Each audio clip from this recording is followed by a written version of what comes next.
이제 탄소 중립에 대한 설명을 이어나가 보도록 하겠습니다. 탄소 중립을 위해서 저희 미쓰비시와 SKAX가 협력을 해서 저희가 협업을 진행을 하고 있습니다. 발표에 앞서서 SKAX의 윤학노 매니저 인사부터 있겠습니다. 매니저님 인사 부탁드리겠습니다. 네. 안녕하세요. 반갑습니다. 저는 SKAX에서 이제 10년째 근무하고 있는 윤학노 매니저라고 합니다. 회사를 다닌 지는 한 20년 정도 됐는데 그 중에 10년 정도는 이제 신규 사업을 만드는 일을 했었고, 그 중에서 최근 3년 정도는 ESG, 그리고 그 중에서도 제품 탄소 배출량 관련한 업무들을 많이 하고 있기 때문에 오늘 많은 이야기들을 나눌 수 있을 것 같습니다. 네, 기대가 됩니다, 매니저님.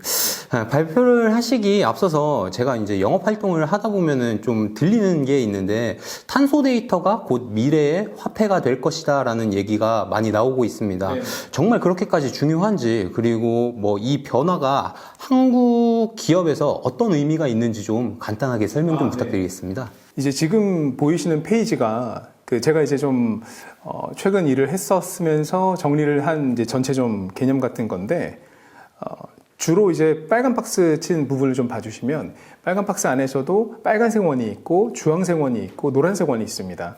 근데 보통 우리가 탄소 그리고 탄소 데이터 이렇게 생각을 하면 보통 당연히 탄소 배출량을 줄여서 넷제로까지 만드는 것을 이제 보통 흔히들 생각을 하실 거고, 그렇게 하다 보면 생각의 흐름이 보통 왼쪽으로 가게 되어 있습니다. 왜냐면 CBAM이라든지 어떤 그런 규제들, 그리고 어떤 이런 이 카본에 대해서 줄이고 관리하고 하는 쪽으로 많이 생각을 하시는 게 우선적이고 당연한 방법이 될 텐데요.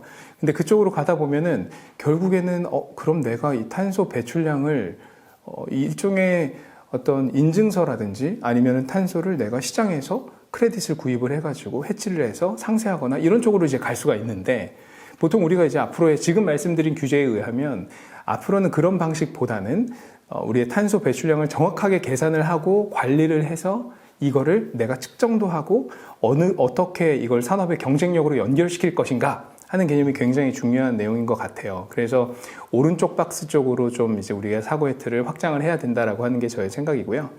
그렇게 하려면 넷제로 쪽으로 이제 가려고 하다 보면 이제 그 선을 따라서 쭉 가다 보면 결국에는 가장 그 밑에 부분에 있는 카본 메저먼트, 우리의 그 탄소 측정을 먼저 이제 좀 생각을 해야 되는데, 탄소 배출량을 측정하는 것도 제품 탄소 배출량이 있고 사업장의 탄소 배출량 측정이 이렇게 나눠질 수 있습니다.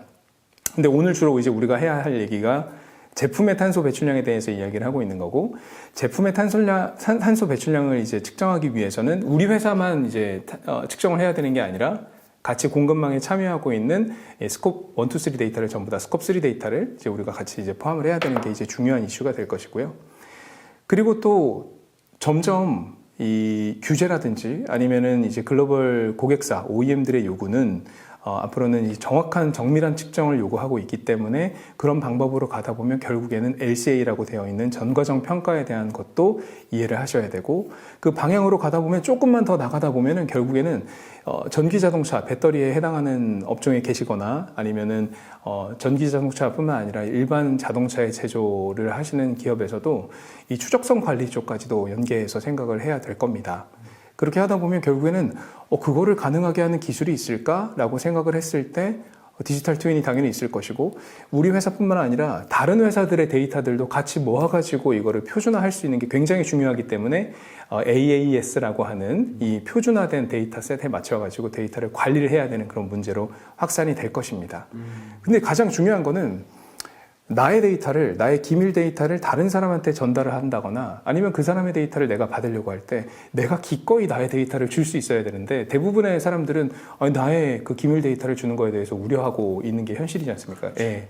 그렇기 때문에 데이터를 내가 스스로 통제할 수 있는 데이터 주권과 그 다음에 서로 이제 데이터를 같이 운용할 수 있는 상호 운용성에 대해서 우리가 중요하게 생각을 해야 되고, 그래서 가장 그 그림의 오른쪽 페이지에 보시면은 상호 운용성과 데이터 주권, 그 다음에 AAS 기반의 디지털 트윈된 데이터를 가지고 카테나X라고 하는 곳으로 이제 연결이 되고 있는데, 결국은 이 흐름은 어디로 흐르고 있냐면 나중에는 우리가 탄소 데이터, 제품 탄소 배출량, 규제 이렇게 이해하기보다는 앞으로는 모든 제조 현장의 데이터가 연결될 것이고, 디지털 트윈으로 확산이 될 것이고, 그러려면 표준화된 데이터인 AAS 기반으로 움직일 것이고, 그럼 내가 내 데이터를 기꺼이 줄 수 있는 데이터 주권과 상호 운용성에 대해서까지 이해를 하셔야만 탄소 배출량에 대한 것들을 어떻게 할 것인가 하는 주제를 큰 틀에서 먼저 이제 조망을 해 나가야 되는 문제가 있는 것 같습니다.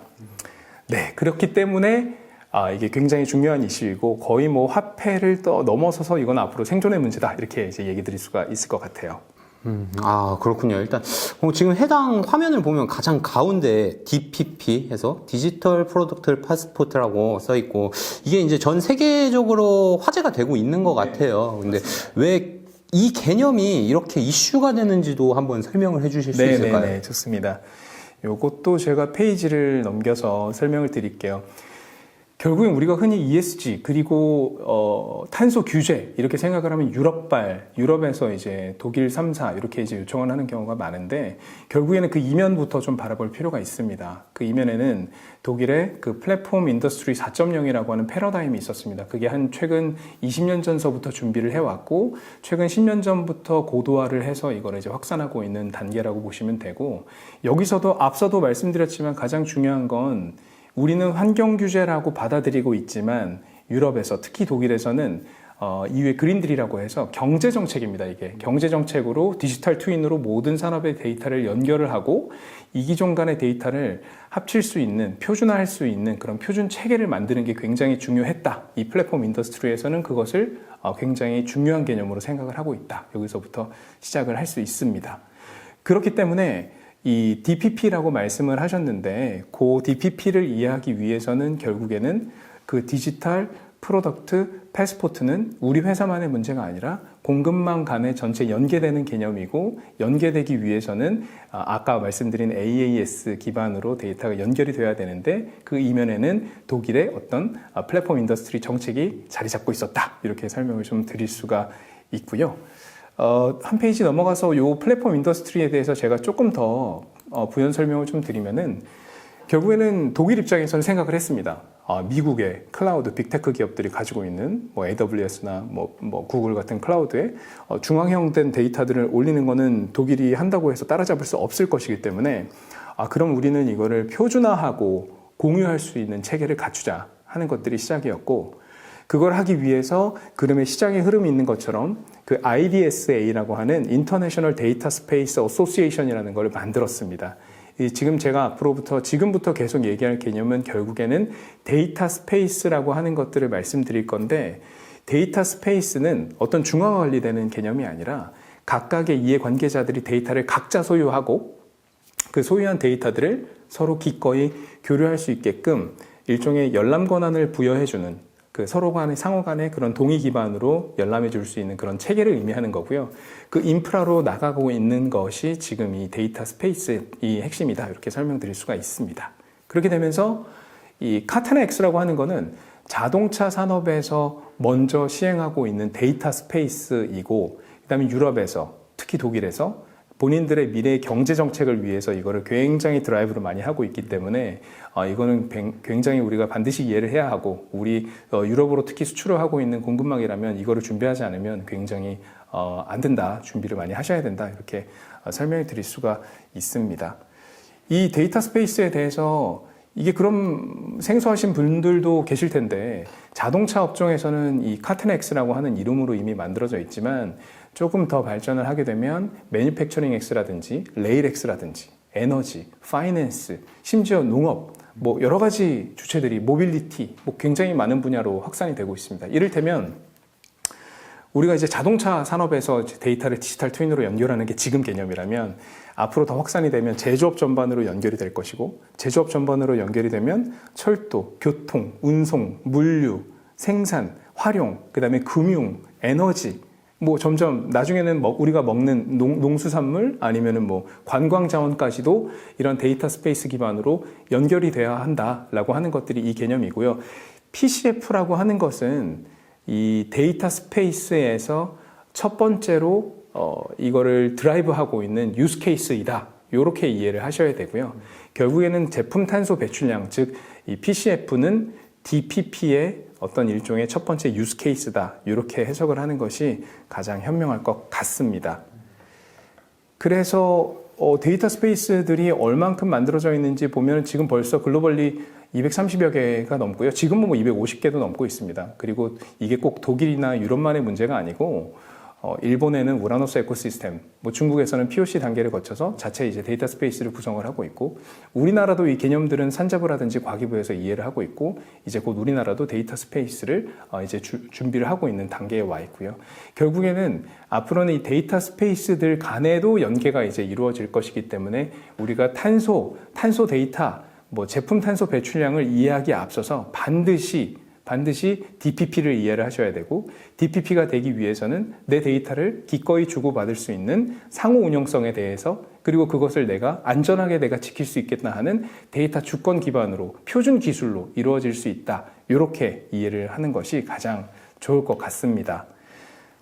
방금 전에 질문 주신 것처럼 조금만 더 설명을 드려야 될 것 같은데, 이 페이지까지 설명을 드리면 아마 좀 그 부분이 해지가 될 수 있을 것 같아요. 이게 아무래도 ESG라고 하는 것들이 유럽의 규제이다 보니까 처음 말씀드린 것처럼 EU의 그린딜 경제정책에서 그 지금 화면에 나오는 것처럼 많은 법안들을 이제 입법들을 했습니다. 근데 보시면은 EU의 정책 중에서 전략이나 계획 같은 거는 구속력이 없습니다. 그냥 앞으로 우리가 어떻게 할 거야 하고 하는 이제 그런 계획 같은 거니까, 플랜이니까요.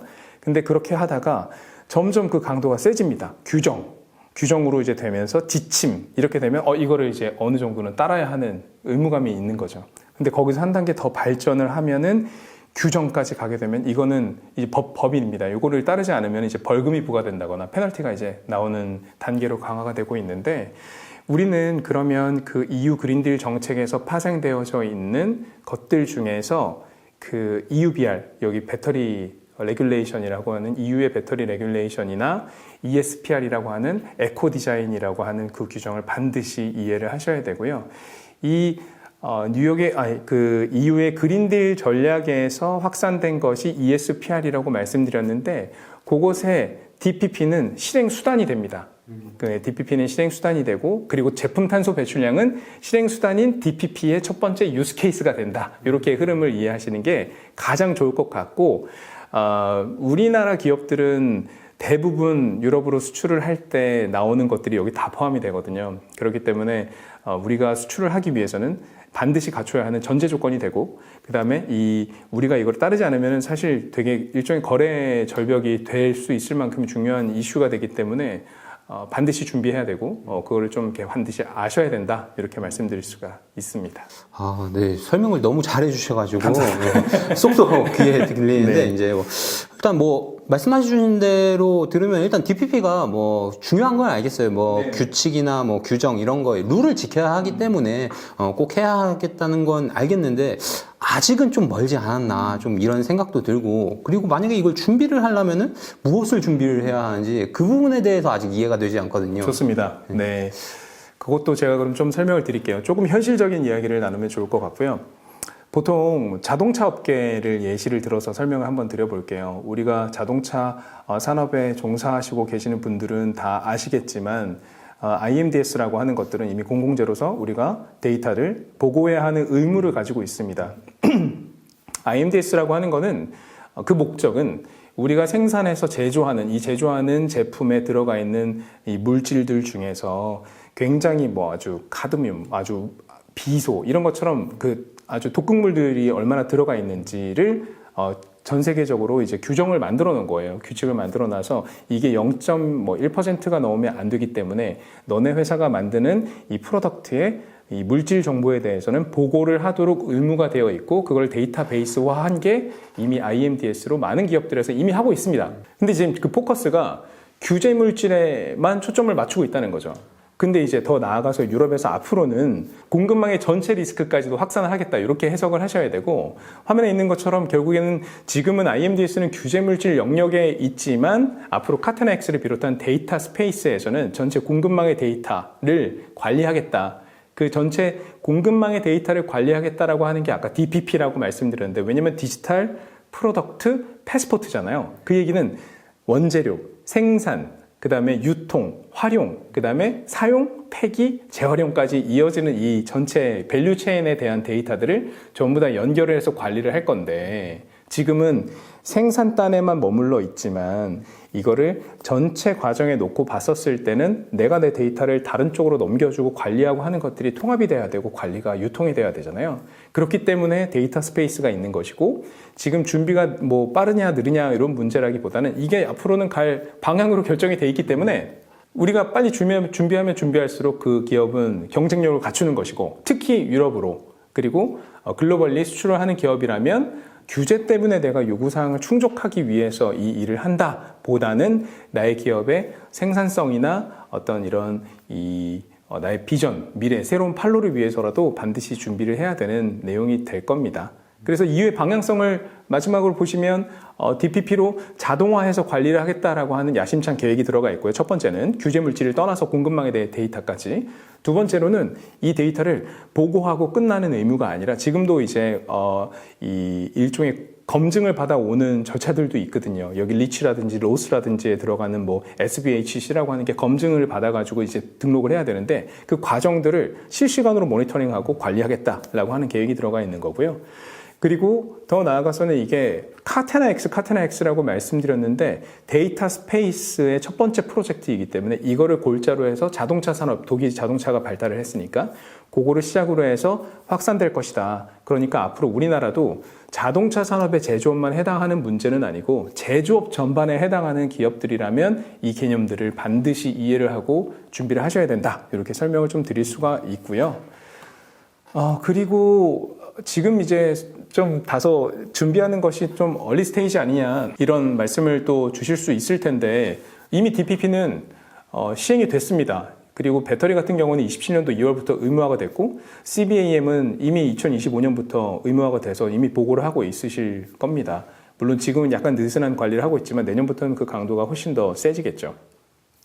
근데 한국 수출하고 있는 품목의 대부분이 직접 영향을 받습니다. 직간접적으로. 그리고 이거는 회사의 수출이라든지 뭐 우리 전 제품에 대한 해당하는 전체 문제이기 때문에 이거를 전체적으로 우리 회사에 준비하려면 최소 6개월에서는 뭐 많게는 1, 2년까지도 준비하는 기간이 필요하기 때문에, 정석적으로 준비하려면.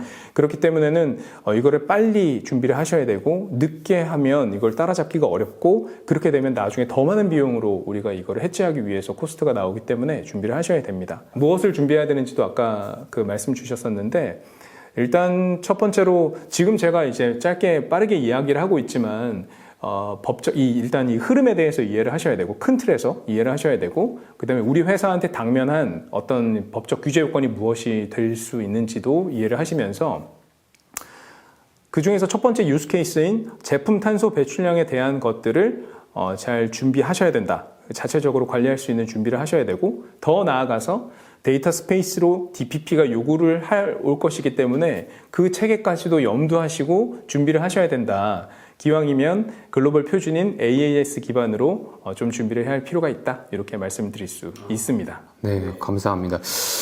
저희가 이제 간혹 ESG 경영이라는 단어는 많이 들었어도 이제 아마 시청자 여러분께서 DPP나 PCF 이런 부분은 좀 아마 생소하실 거예요. 근데 이제 이번 설명을 위해서 DPP의 중요 개념 중 하나가 PCF라고 좀 이해를 했고요. 이제 PCF가 그러면은 기존 ESG에서 어떤 요소를 하고 있는지 알 수 있을까요? 그 왼쪽에 있는 거는 사실 별로 중요하지 않습니다. 이거는 이제 카테나X 데이터 스페이스에서 어떻게 메커니즘이 흐르고 있는지에 대한 내용이니까요. 근데 오른쪽을 우리가 보셔야 됩니다. 오른쪽에 로드맵을 집중을 하셔야 되는데, 카타나 X에 집중을 하시는 게 아니라 데이터 스페이스의 흐름에 대해서 로드맵을 이야기하고 있는 겁니다.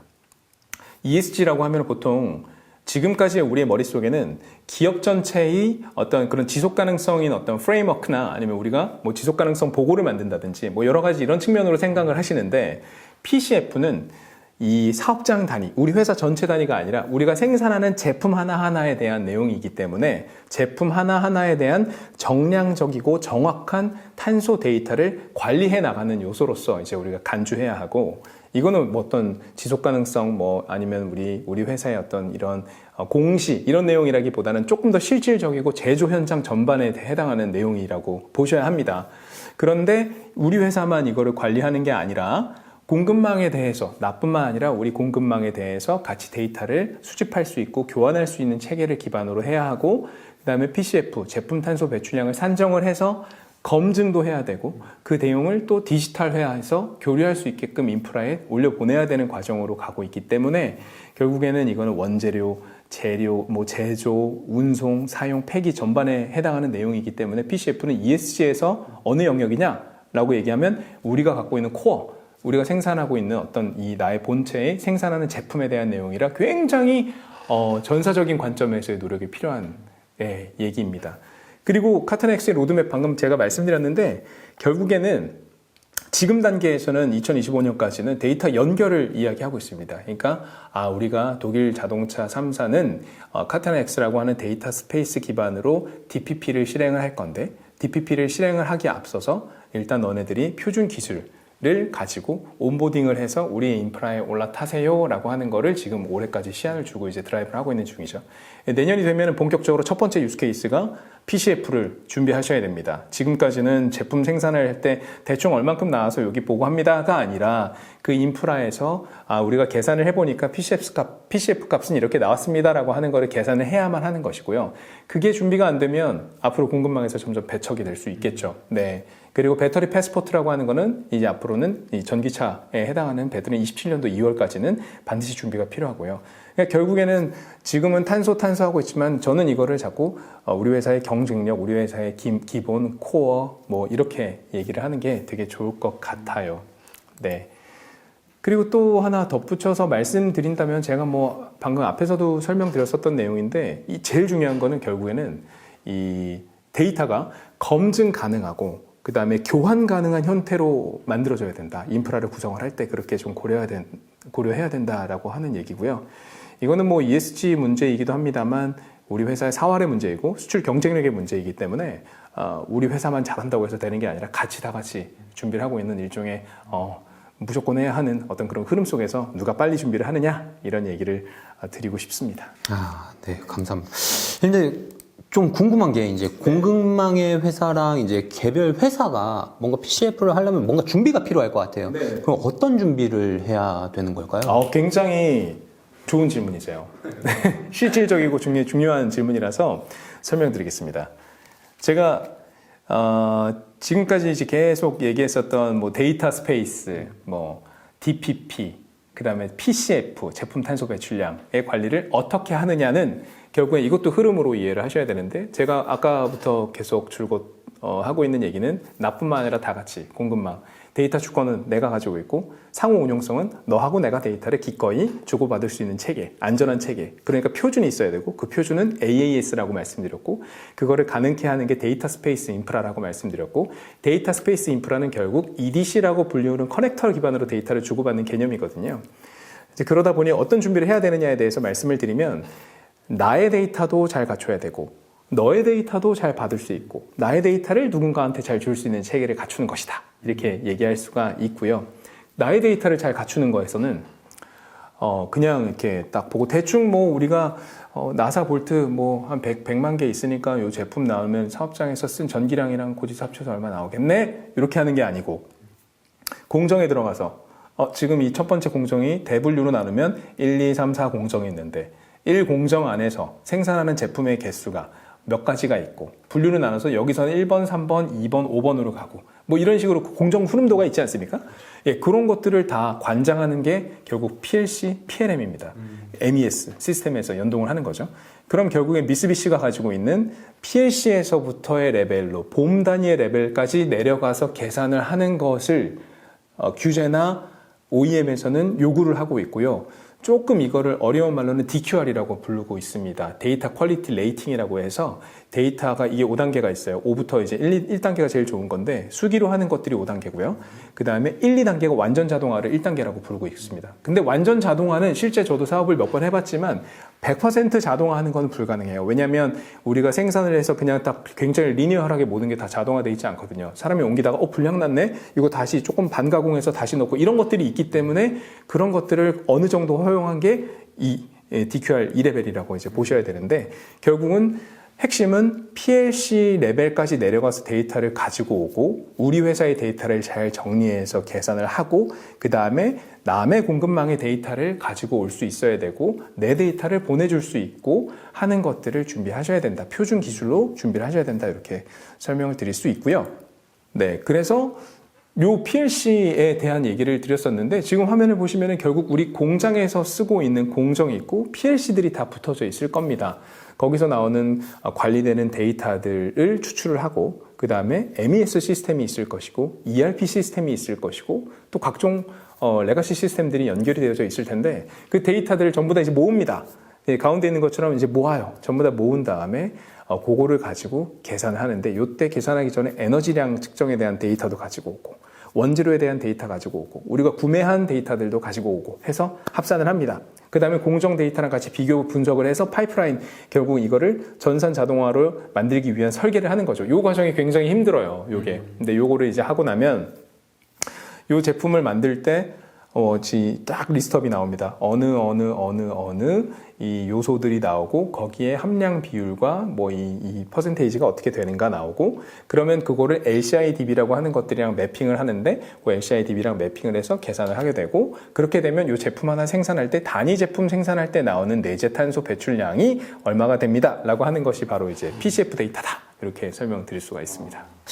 그럼 오랜만에 좀 듣기 좋은 단어가 나왔습니다. PLC. 네. 그럼 PLC 데이터가 중요하다고 말씀을 해주셨는데, 네. 저희 뭐 미쓰비시와 같은 PLC의 데이터의 활용을 얼마나 중요하게 생각하는지 좀 한번 말씀해 주실 수 있을까요? 뭐 아주 환상적인 질문이죠. 왜냐면 저도 정말 거두절미하고 얘기할 수 있는 거는, 정말 제가 뭐 덧붙여서 얘기하는 건 아닙니다. 근데 산업 전반을 이제 보셔야 되는 거죠. 근데 우리 글로벌리 PLC 제조사들은 굉장히 다양하게 있죠. 근데 우리나라의 산업에서는 대부분이 미쓰비시 PLC를 사용을 하고 계십니다. 1990년대, 80년대에서부터 쓰고 계신 분들도 계시고, 뭐 굉장히 공장에 가보면은 이 배선반이 정말 이 아날로그 방식으로 돼 있는 것도 제가 봤거든요. 그때부터 참 30, 40년 쓰고 계신 거죠. 근데 그런 PLC의 데이터들이 과거에는 그냥 생산이었다면 이게 앞으로는 우리의 화폐가 되는 거고 이게 앞으로는 우리의 어떤 중요한 자산이 되는 거다. 이렇게 좀 이해를 하셔야 되고 미쓰비시 제품뿐 뭐 이제 PLC에서 나오는 데이터들을 기반으로 해가지고 이 제품 공정에서 들어갈 때 나오는 값들 그다음에 전력계 그다음에 뭐 어떤 사용하는 용수 그다음에 가스 뭐 여러 가지 데이터들을 합산을 합니다. 합산을 해서 계산을 하는 거고요.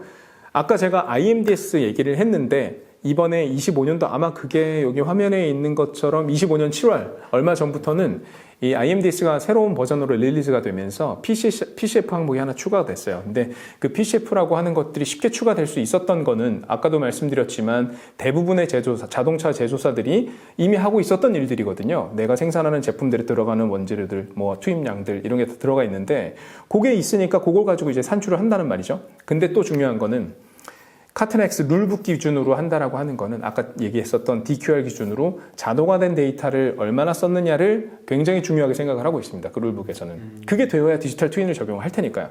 그런데 그 자동화하기 위해서는 내가 그냥 대충 생각해서 할 수 있는 데이터가 아니라 PLC 데이터를 가지고 써야 되고 PLC 데이터를 관리하고 있는 PLM 시스템으로부터 데이터를 가지고 오고 MES 생산 데이터 가지고 오고 그 다음에 ERP에서 가지고 오는 생산 계획이랑 또 맞물려야 되고 창고 관리에 있는 데이터 맞물려야 되고 뭐 여러 가지 것 조합을 해야 되잖아요.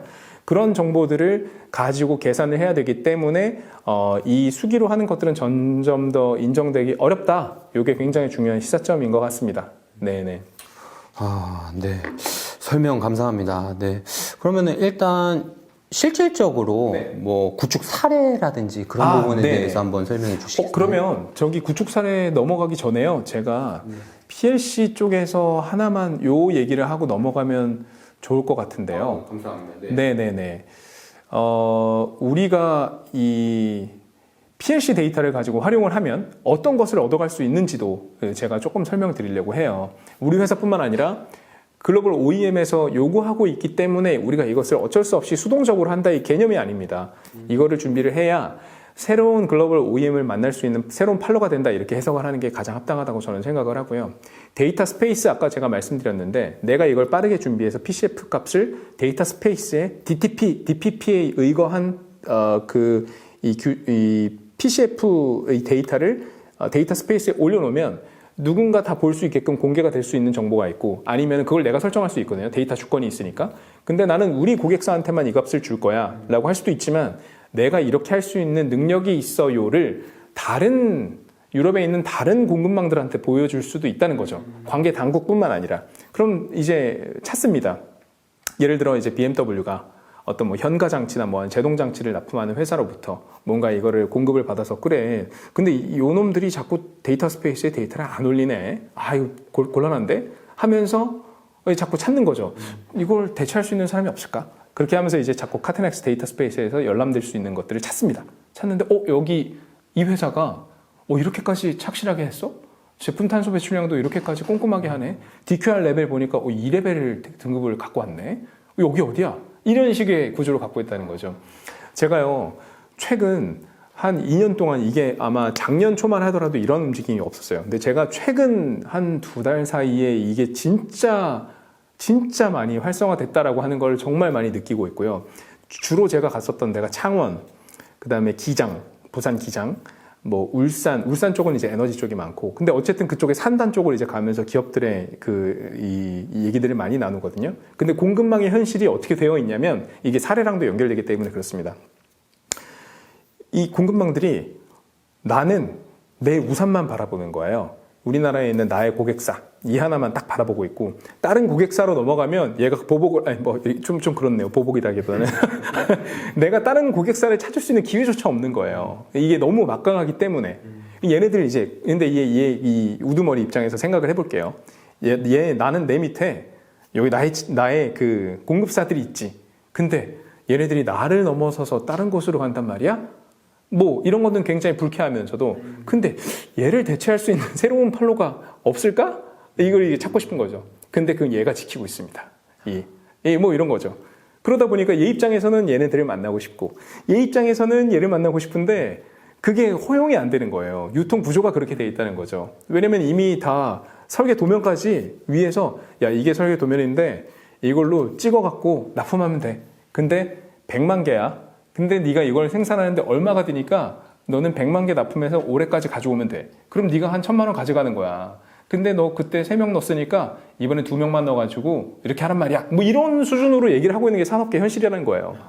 근데 이게 근데 지금 이런 얘기를 해도 되나 잘 모르겠어요. 근데 제가 생각할 때 이게 정말 민낯인데, 근데 이러한 구조는 지금까지의 고도 성장화하는 과정이라면 이거는 문제가 없습니다. 우리가 지금까지 80년, 90년대에 경제 발전을 위해서 달려왔었던 시대에는 우리가 선진국 반열에 오르기 전까지는 이게 워킹한다 이거죠. 근데 지금 갖고 있는 애완들은 뭐냐? 여기 있는 우두머리들은 야, 우리가 제품을 만들었는데 판로를 유럽이나 어디 해외에 팔아야 돼. 근데 그 일본이나 중국이나 치고 올라온 애들이 너무 많네. 이게 문제인 거고, 밑에 있는 공급망들은 얘네만 바라보고 있다가 얘네들이 가격을 자꾸 깎으니까 내가 먹고 살 게 없네. 이런 상황이라는 거죠. 어쩔 수 없죠. 이렇게 되는 거죠. 그렇다고 대충 만드냐? 그러면 이거 납품할 수도 없는 문제가 되고요. 딱 전형적인 선진국형 문제다. 이렇게 보는 거죠. 그러면 우리가 이거를 해제하기 위해서는 결국에는 새로운 판로를 만드는 게 굉장히 중요해지게 되는데, 그래서 우리가 신규 판로를 만들기 위해서라도 이걸 해야 된다. 그게 해결할 수 있는 방안이고, 우리나라의 문제가 아니라 글로벌리 이렇게 움직이고 있는 거기 때문에 이 개념을 이해를 하시고 올라타야 준비를 할 수 있다. 이렇게 좀 생각을 할 수 있습니다. 그러면 내가 이걸 홍보하는 차원에서도 되게 도움이 될 수 있고, 그 다음에 물론 우리 회사의 경쟁력을 강화하는 데는 근본적으로 되게 중요한 문제가 되기 때문에 꼭 한번 생각을 해보셨으면 좋겠고요. 그 과정에서 미쓰비시가 생산하는 PLC, 그리고 PLM과 그런 기술력과 SKAX가 가지고 있는 어떤 지금 얘기하고 있는 데이터 스페이스 기반의 어떤 표준화 작업, 데이터 파이프라인으로 전환하는 SI 것들이, 디지털 기술들이 만난다는 거죠.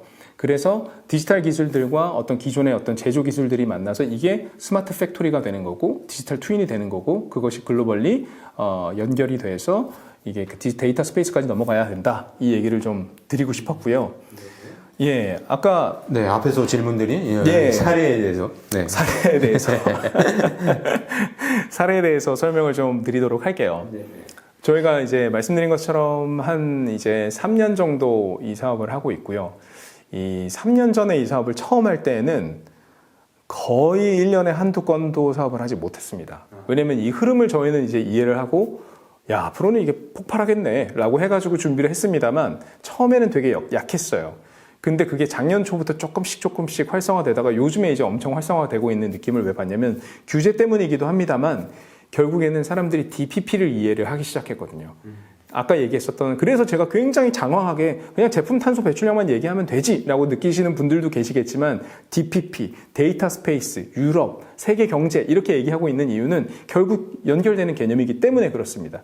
그래서 여기서의 일부 여기 화면에 나오고 있는 사례들은 이거는 그냥 제품 탄소 배출량에 관련된 어떤 작은 사례들이긴 합니다만 결국에는 우리는 디지털 트윈으로 이걸 바라봐야 되는 거고 디지털 트윈뿐만 아니라 전체 우리 제조 산업의 스마트 팩토리 개념으로 봐야 된다. 이렇게 좀 설명드리고 싶고요. 제품 탄소 배출량에 대한 사례만 조금 말씀드리면은 어떤 이 제3자 검증이라고 하는 과정도 요구를 하는 경우가 있으세요. OEM에서는.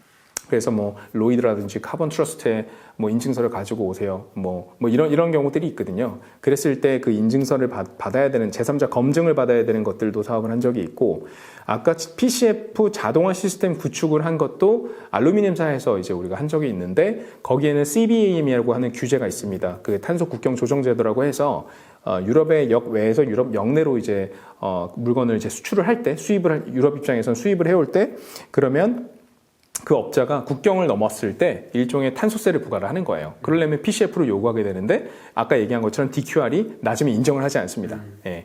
그리고 이미 보고 의무가 있어요. 근데 2025년도 지금 현재 시점에서는 이미 하고 계시지만 그거를 그 정확도에 대해서 디테일하게 보기 직전까지 와 있다. 이렇게 보시면 되고요. 내년부터는 그것도 굉장히 정밀하게 관리를 할 것이다. 네. 뭐 인증서로 대충 뭐 할당량으로 대충 떼운다 이런 개념은 있을 수가 없습니다. 네네. 그렇기 때문에 이 제품 탄소 배출량 산정하는 PCF 시스템 구축했었던 경험들도 가지고 있고 그 다음에 뭐 저기 온보딩 데이터 스페이스도 저희가 준비를 하고 있기 때문에 데이터 스페이스에 온보딩 하거나 거기 기반으로 데이터를 컨버팅해서 표준화해서 전송하는 뭐 하는 사례들도 많이 가지고 있습니다.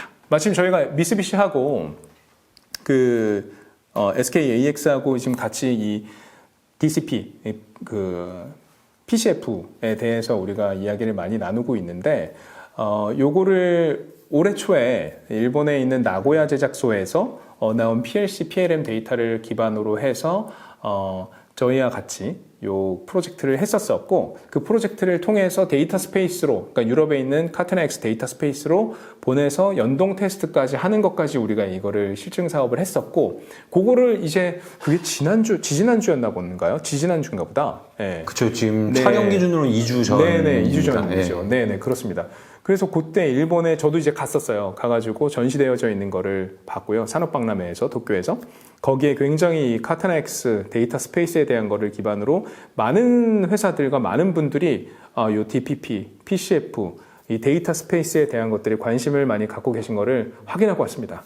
네. 마지막에 이제 국내 및 글로벌 로케이션 산정한 PCF 값을 처리한 사례가 있더라고요. 유럽에서 이제 통합적인 이제 데이터셋 네. 관리를 맞습니다. 하는 내용도 한 번 더 소개를 해주시겠어요? 예.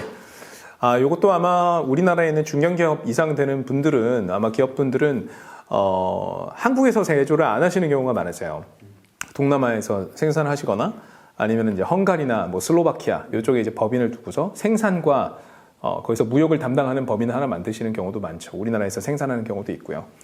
그러다 보니까 법인들이 되게 글로벌리 퍼져 있습니다. 뭐 인도 아니면 뭐 헝가리, 베트남 뭐 이런 식으로 퍼져 있는데 그 데이터들도 우리가 통합 관리를 해야 돼요. 왜냐하면 결국 생산 기지가 달랐던 거를 본사에서 모아서 조립해서 수출 법인인 유럽으로 보내고 하는 과정들이 있으시기 때문에 그 사업들도 저희가 베어링을 만드는 뭐 회사하고 이제 같이 한 적이 있는데 거기는 이제 헝가리에 법인을 두고 계시고 한국에서 생산한 거를 그쪽으로 보내는 거예요. 그럼 한국에서 PCS 값을 이제 정리를 하고 이쪽으로 이제 운송하면서 이제 포장이 일어나는데 거기서 이제 CBAM을 대응해야 되는 문제가 있고 데이터 스페이스까지 올려야 되는 문제가 있었습니다. 그래서 그거를 저희가 같이 사업을 하면서 그 자동화 시스템 구축을 했고 그 다음에 그때 법인들의 데이터를 같이 이합 집산할 수 있게 이렇게 만들었고요. 그 다음에 그 데이터를 표준 기술인 AAS 기반으로 컨버팅을 했고 그 다음에 EDC 커넥터를 통해서 유럽의 데이터 스페이스로 전송해 줄 수 있는 그러니까 교환할 수 있는 뭐 그런 체계를 만들었었던 경험들도 가지고 있었습니다. 네, 감사합니다. 네. 뭐 사례에 대해서 뭐 많이 본 것 같고요. 일단 저희가 이제 마지막으로 이제 웨비나를 네. 시청하시는 분들께 좀 정리를 해서 이거 하나는 꼭 기억을 네네네. 했으면 좋겠다라고 네네. 하는 부분을 설명해 주시면 좋을 것 같아요. 네. 뭐 사실 제가 드리고 싶은 얘기는 굉장히 많습니다. 이 오늘 짧은 세션을 통해서 그 얘기를 하기에는 정말 시간만 주어진다면 많은 얘기를 나누고 싶은데요. 딱 이런 것 같아요. 규제에 의해서든 아니면 유럽의 원청사에 의해서든 어떤 요구 때문에 제품 탄소 배출량에 대해서 관심을 가지셨거나 이제 처음 아시게 된 분들도 계시겠지만 이거는 반드시 하셔야 되는 준비다. 이건 머스트다. 라고 하는 거를 꼭 말씀드리고 싶고요.